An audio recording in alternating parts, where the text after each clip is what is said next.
한 주간 가장 주목받은 과학 소식을 하나로 모아보는 사이언스 아카이브 시간입니다. 이번 주에는 어떤 이야기가 시청자들의 눈길을 이끌었을까요? 이동훈 기자와 함께하겠습니다. 어서 오십시오. 어서 오세요.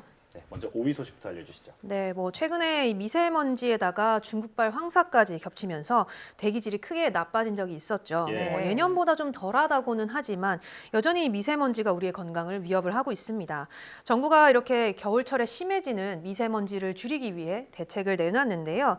대표적인 것이 이번 주에 저희가 전해드렸던 이 배출가스 5등급 차량의 운행 제한 조치입니다. 네. 이번 달부터 이 시행을 했죠. 이 서울시와 경기도, 인천시 등 수도권에서 먼저 시작했는데요.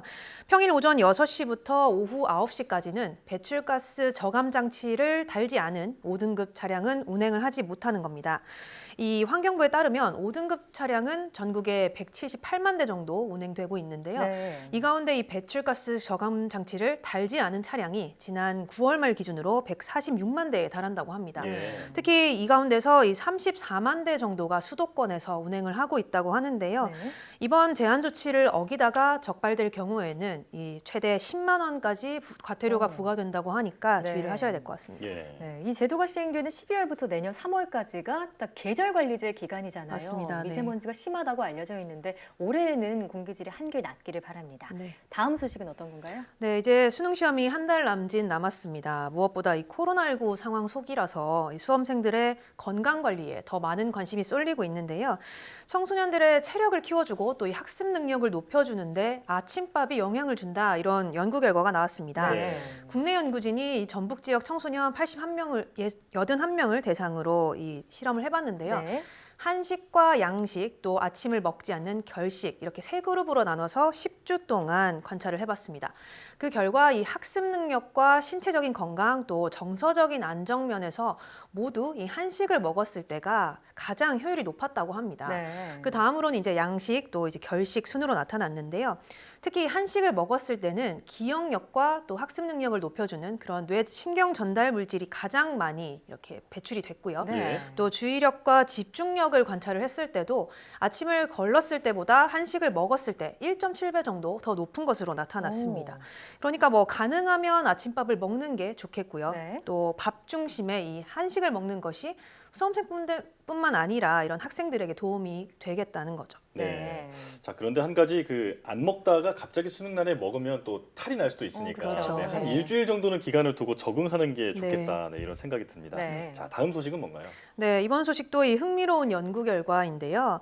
동맥경화나 고지혈증 전부 우리가 흔히 겪을 수 있는 심혈관 질환 중에 하나입니다. 예. 그런데 이런 심혈관 질환을 혈액만으로 15분 만에 진단하는 기술이 개발이 됐습니다. 네. 이 국내 연구진이 심혈관 질환의 진행 정도를 알 수 있는 생물학적 지표, 이른바 이 바이오마커 5종에 대해서 이 자동 분석할 수 있는 시스템을 개발을 한 건데요. 네. 이 시스템의 크기가 가정용 전자레인지 수준으로 굉장히 작다고 합니다. 네. 여기에 1ml 정도의 아주 적은 양의 혈액만 넣어도 기계가 분석을 해서 이런 각각의 바이오마커의 농도를 알려줍니다. 네. 그 결과를 보고 이제 예를 들어서 특정 바이오마커가 높으면 혈전이 있으니까 이게 심혈관 질환으로 이어질 수 있겠다. 오. 이런 식으로 예측이 가능해지는 거죠. 네. 이 시스템을 이용을 하면 기존에 한 2~3시간 정도 걸리던 검사를 15분 정도로 줄일 수 있고요. 네. 네. 또 앞서 말씀드린 것처럼 기계 자체의 크기도 굉장히 작고 또 가격도 저렴해서 보건소라든가 중소병원 등에서 사용할 수 있다고 합니다. 그러니까 심혈관 질환을 예방하고 미리 진단하는 데 도움이 될 것으로 이 연구팀이 기대를 하고 있습니다. 예. 그러니까 쉽게 말해서 피 한 방울 정도로 15분 안에 심장마비와 같은 그런 질환의 가능성을 진단할 네. 수 있다 이런 얘기잖아요. 상용화 소식도 기다려보겠습니다. 네. 다음 소식 알아볼까요? 네, 이 주말부터 개편된 이 사회적 거리두기 체계가 적용이 됩니다. 아무래도 네. 이 많은 분들이 관심을 가지시는 만큼 시청자들의 반응도 좀 뜨거웠는데 네. 다시 한번 좀 짚어볼까 합니다. 아시다시피 기존에 이 3단계로 구분됐던 거리두기가 5단계로 세분화된 건데요.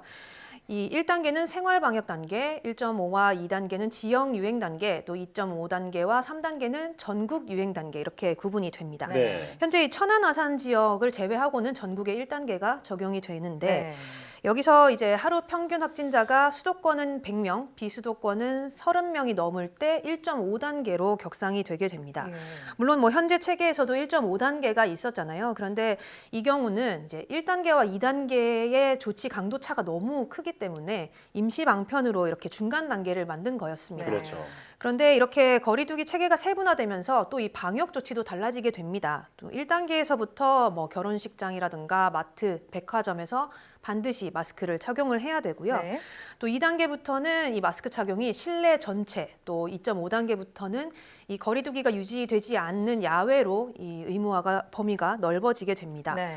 다중이용 시설의 경우도 이 중점 관리 시설과 일반 관리 시설 이렇게 이중 구조로 단순화를 하게 되고요. 그러면 이제 좀 더 효율적인 방역이 적용이 되지 않을까 이렇게 보고 있습니다. 네.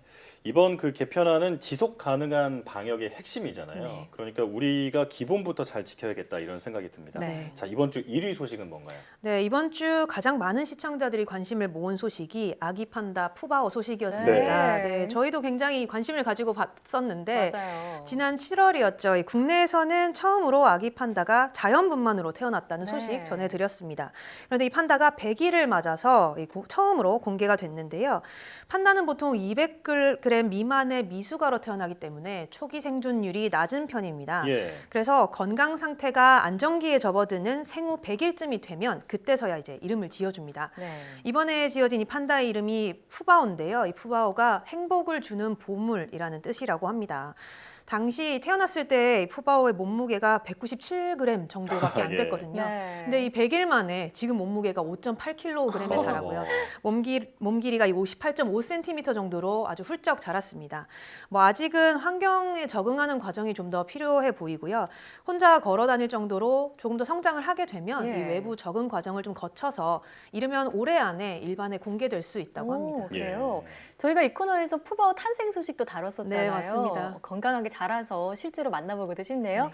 이동훈 기자 오늘 얘기 잘 들었습니다.